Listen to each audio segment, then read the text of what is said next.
Hello guys, welcome to Isha YouTube channel. మీకు ఈ video నచ్చితే కనుక ప్లీజ్ ఫ్రెండ్స్ లైక్ చేయండి, షేర్ చేయండి, సబ్స్క్రైబ్ చేయండి, కామెంట్ మాత్రం తప్పకుండా మరిన్ని వీడియోస్ కోసం నా ఛానల్ని సబ్స్క్రైబ్ చేశారని అనుకుంటున్నాను. ప్లీజ్ ఫ్రెండ్స్ నచ్చితే ఒక లైక్ కొట్టుకొని సబ్స్క్రైబ్ చేసుకోండి ఫ్రెండ్స్. ప్లీజ్ ప్లీజ్ ప్లీజ్ అడుగుతున్నాను. గౌరవ్ అసలు ఎంతమందికి నచ్చలేదు చెప్పండి. గౌరవ్తో పాటు నిఖిల్ ఉన్నాడు, ఎందుకుంటుండో అర్థమవుతలేదు. నిజం నిఖిల్ చాలా క్యూట్గా ఉంటాడు. నిఖిల్ నాకైతే చాలా మంచిగా అనిపిస్తాడు. ఓకే, ఎంత మాట్లాడినా అంత మాట్లాడతాడు. నిజంగా ఏమైనా ఉంటే గౌరవ్ ఆ నిఖిల్ని ఎందుకు పట్టుకున్నాడో అని ఒక ఫీల్ అనిపిస్తుంది. ఎంతమందికి అనిపిస్తుందో ప్లీజ్ కామెంట్ చేయండి.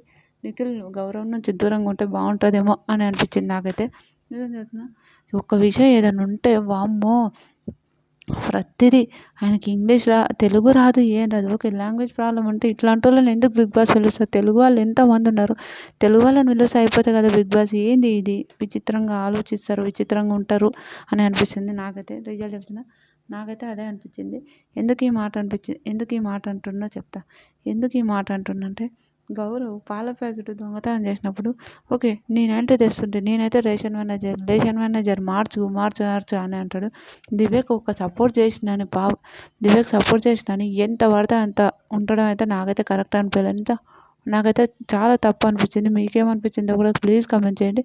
నాకైతే అస్సలు నచ్చలేదు. ఏంద్రా బాబు ఈ గౌరవ్ ఇంత ఘోరంగా ఉన్నాడు ఏంద్రా బాబు అని అంత పిచ్చెక్కింది. నిజం చెప్పిన మీకేమనిపిస్తుందో ప్లీజ్ కామెంట్ చేయండి. ఎంత గొడవ పెట్టుకుని ఉంటే రీతుకు గౌరవ్కి గొడవ అవుతుంది, రీతుకు దివ్యకు గొడవ అవుతుంది. అదేంటంటారు